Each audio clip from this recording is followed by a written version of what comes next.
سورہ آل عمران آیت نمبر 179، ما کان اللہ لیطلعکم علی الغیب ولکن اللہ یجتبی من رسلہ من یشاء، اللہ ایسا نہیں کہ تمہیں غیب کی باتوں پر مطلع کرے، یعنی مہورتن اللہ کی شان نہیں کہ ہر غیر بندے کو اپنے راز اور غیب بتائے، ولیکن اب آپ گرامر پڑھتے ہیں، میں کیا بتاؤں، اب آپ دیکھیے یہ حرف استدراک ہے، یہ ما قبل جملے سے وہم کو دور کرتا ہے۔ اب تو یہ پتا چل رہا ہے کہ اللہ رب العالمین کسی کو غیب پر اطلاع نہیں دیتا، لیکن لاکن لا کر فرمایا لیکن ولیکن اللہ یجتبی من رسلہ من یشاء، لیکن اللہ جسے چاہتا ہے اس کام کے لیے اپنے رسولوں میں سے اس کو غیب عطا فرما دیتا ہے۔ اللہ کی شان نہیں کہ کسی غیر کو اپنے راز کی بات بتائے، لیکن وہ اپنے رسولوں میں سے جسے چاہتا ہے غیب پر مطلع فرما دیتا ہے۔ اب آپ دیکھیں اس سے واضح یہ کس بات کی تشریح ہوئی، الا بما شاء، جسے وہ چاہتا ہے۔ اب اسی طرح سورہ جن میں آپ دیکھیں فرمایا عالم الغیب، سارے غیبوں کا جاننے والا وہ ہے، فلا یظہرہ علی غیبہ احدا، اور وہ اپنے غیب پر کسی ایک کو بھی غالب نہیں کرتا، اپنے غیب پر کسی ایک کو بھی غیب کو ظاہر نہیں کرتا، لیکن الا من ارتضی من رسول، لیکن وہ رسولوں پر راضی ہے ان کو غیب بتا دیتا ہے۔ اب آپ خود دیکھیے قرآن کریم کی آیت، اچھا اس آیت کا کیا مطلب نکلا، میں کیا بات بتاؤں کیا مطلب نکلا، اب آپ غور کیجئے۔ علامہ امام المتکلمین امام ابو منصور ماتریدی رحمت اللہ تعالی علیہ، علم کلام میں اہل سنت کے دو امام ہیں، جیسے فقہ میں 4 ہیں نا، علم کلام میں 2 امام ہیں۔ امام ابو منصور ماتریدی رحمت اللہ علیہ 300 صدی ہجری میں آپ کا وصال ہوا تھا، اور امام ابو الحسن عشری رحمہ اللہ جو آپ کی تشریحات تعبیرات کو لے کر چلتے ہیں ان کو علم کلام میں عشری کہا جاتا ہے، اور جو حضرت امام ابو منصور رحمہ اللہ کی تعبیرات جس طرح کے حنفی ان کے اصول کو لے کے چلتے ہیں شافعی فقہ میں، تو علم کلام کی توضیح کے لیے تفہیم کے لیے نہ کہ عقیدے کے لیے، اس عقیدے کی تفہیم و توضیح کے جو اصول ہے جو امام ابو منصور کے اصول کو لے کر چلتے ہیں ان کو ماتریدی کہا جاتا ہے، اور احناف ہم ماتریدی ہیں۔ اب آپ دیکھیں یہ علم کلام کے امام، ان کی کتاب تفسیر کی تاویلات اہل سنہ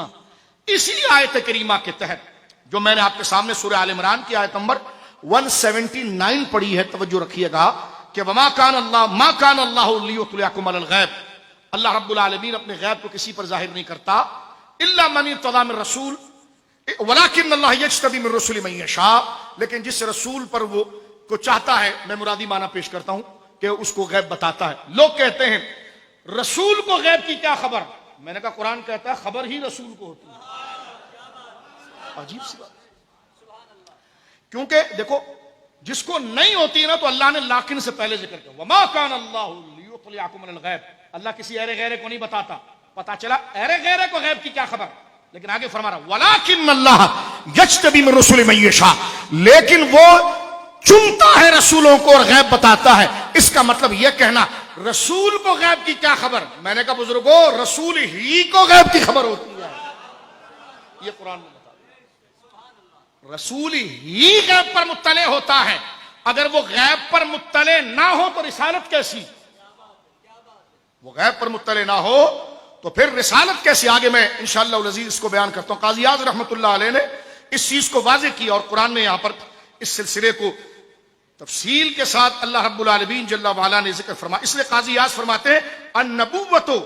ہی اطلاع علی الغیب، نبوت ہی غیب پر مطلع ہونے کا نام ہے۔ اللہ رب العالمین جل وعلا کے رازوں کو جتنا اللہ رب العالمین چاہتا ہے عطا فرماتا ہے۔ اب یہاں پر دیکھیں امام ابو منصور ماتریدی رحمت اللہ علیہ جملہ کیا لکھ رہے ہیں، ذوق رکھیں گے تو بات بڑی پیاری پیاری آگے چلنا شروع ہو، غور کریں توجہ کریں۔ اسی آیت کے تحت سورہ آل عمران کی آیت نا وما کان اللہ لیطلعکم علی الغیب، اس کے تحت کیا معنی نکلا اس آیت سے، میں نے اور آپ نے کیا سمجھا؟ آپ کہیں گے شاہ صاحب آپ نے تو تقریر کر دی، کہیں ایسا تو نہیں کہ تقریر کے جوش میں آپ نے کوئی ایسی کوئی بات عقیدتاً بیان کر دی؟ میں نے کہا یقیناً حضور کی شان تو عقیدت میں بیان کی جائے گی، لیکن وہ عقیدت مدلل ہے۔ علامہ امام المتکلمین امام ابو منصور ماتریدی رحمہ اللہ تعویلات اہل سنہ میں اس آیت کریمہ کے تحت لکھتے ہیں اذ علم الغیب، اذ علم الغیب آیات من آیات رسالتہ، اس لیے کہ علم غیب رسول کی نشانیوں میں سے ایک نشانی ہوتی ہے. کتنی واضح بات. فرمایا اذ علم الغیب آیات من آیات رسالتہ، کہ علم غیب آیات من آیات رسول کے رسول ہونے کی جو نشانیاں ہوتی ہیں نا، اس میں ایک بڑی نشانی علم غیب جاننا ہے. یہاں پر دیکھیں، آپ یہ بھی کہہ سکتے تھے کہ اطلاع غیب جاننا، آپ یہ بھی کہہ سکتے تھے اخبار غیب جاننا، لیکن آپ نے جو جملہ استعمال فرمایا علم غیب، تو پتا چلا یہ تینوں جس نظریے سے